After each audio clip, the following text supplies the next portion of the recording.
দেশৰ ৰাজনীতিৰ আজিৰ দিনটোৰ সবাতোকৈ চৰ্চিত খবৰটো লৈ আহিছোঁ। আজি অৰবিন্দ কেজৰিৱাল আৰু মমতা বেনাৰ্জীয়ে ঘণ্টাৰ পিছত ঘণ্টা বৈঠকত মিলিত হ'ল। অৰবিন্দ কেজৰিৱাল আৰু মমতা বেনাৰ্জীৰ এই বৈঠকে সমগ্ৰ দেশৰ ৰাজনৈতিক মহলত ব্যাপক চৰ্চা লাভ কৰিছে। প্ৰশ্ন উত্থাপন হৈছে যে মমতাৰ সৈতে মিলি নতুন ৰাজনৈতিক সমীকৰণ আৰম্ভ কৰিব বিচাৰিছে নেকি অৰবিন্দ কেজৰিৱালে। কিন্তু পশ্চিমবংগৰ শক্তিশালী মমতা বেনাৰ্জীয়ে এইবাৰ বেয়াকৈ বিধ্বস্ত হ'ল। পশ্চিমবংগত এক প্ৰকাৰ নিশ্চিন্ন হোৱাৰ দিশে এতিয়া টিএমচি, কিয়নো টিএমচিও এতিয়া দুটা ফৈদত বিভক্ত হ'ল। এটা হৈছে মমতাৰ গোট, আনটো হৈছে বিসম্বাদী শিবিৰ। একে সময়তে নতুন দিল্লীত বিধ্বস্ত হৈছে আম আদমি পাৰ্টি আৰু অৰবিন্দ কেজৰিৱালৰ দল। আৰু আম আদমি পাৰ্টি আৰু টিএমচিৰ বিপৰ্যয়ৰ পাছতেই দুয়োগৰাকী নেতা পুনৰ বৈঠকত মিলিত হৈছে। আৰু এই বৈঠকত মিলিত হোৱাৰ সময়ত উপস্থিত আছিল পশ্চিমবংগৰ শক্তিশালী নেতা হিচাপে চৰ্চিত অভিষেক বেনাৰ্জীও। লগে লগে আৰম্ভ হৈছে চৰ্চা যে নতুন ৰাজনৈতিক সমীকৰণ আৰম্ভ কৰিব বিচাৰিছে নেকি কেজৰিৱাল আৰু মমতাই। সবিশেষ দৰ্শকসকলৰ বাবে আজিৰ দিনটোৰ আটাইতকৈ চৰ্চিত খবৰ যে মমতাৰ সৈতে মিলি নতুন ৰাজনীতিৰ অংক নেকি কেজৰিৱালৰ। মমতা বেনাৰ্জীক এইবাৰ সাক্ষাৎ কৰিলে অৰবিন্দ কেজৰিৱালে।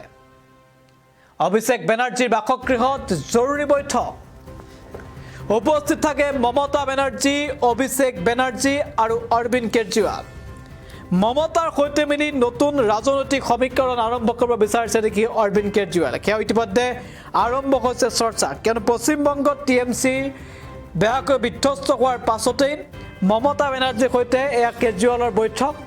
আৰু এই বৈঠকত এই তিনিও নেতাক এইদৰে দেখিবলৈ পোৱা গৈছে আৰু তেওঁলোকৰ মুখত হাঁহি দেখিবলৈ পোৱা গৈছে। আৰু যাৰ বাবে এই বৈঠকখনক লৈ চৰ্চা আৰম্ভ হৈছে। এই বৈঠকে কিবা ৰাজনীতিৰ নতুন অংকৰ ইংগিত দিছে নেকি, সেয়া আৰম্ভ হৈছে চৰ্চা। কাৰণ দুয়োগৰাকী শক্তিশালী নেতা এইবাৰ বেয়াকৈ বিধ্বস্ত হ'ল আৰু তাৰপিছত দুয়োগৰাকী নেতা পুনৰ এইদৰে মিলিত হৈছে। আৰু তাৰপিছতে চৰ্চা আৰম্ভ হৈছে যে নতুন ৰাজনৈতিক সমীকৰণ লৈ আগবাঢ়িব বিচাৰিছে নেকি মমতা আৰু অৰবিন্দ কেজৰিৱাল। কিন্তু পশ্চিমবংগ নিৰ্বাচনৰ সময়তো অৰবিন্দ কেজৰিৱালে মমতা বেনাৰ্জীক হৈ প্ৰচাৰ চলাইছিল, য'ত 2029ক বিজেপি শাসনৰ পৰা উফৰোৱাৰ দাবী তুলিছিল কেজৰিৱাল আৰু মমতা বেনাৰ্জীয়ে। আৰু 29ৰ প্ৰাক্ষণত এতিয়া 2029ৰ নিৰ্বাচনৰ মাজত 3 বছৰ বাকী আছে। তেনে সময়তেই অৰবিন্দ কেজৰিৱাল আৰু মমতা বেনাৰ্জীয়ে সঘনে বৈঠকত মিলিত হোৱাটোৱে আন এক নতুন ৰাজনৈতিক সমীকৰণৰ ইংগিত বহন কৰিছে নেকি, সেয়াও ইতিমধ্যে চৰ্চিত হৈ পৰিছে। আৰু এই মুহূৰ্তত আমি দৃশ্যাংশ এম্বিয়েন্সৰ সহায়ত আগবঢ়াইছোঁ।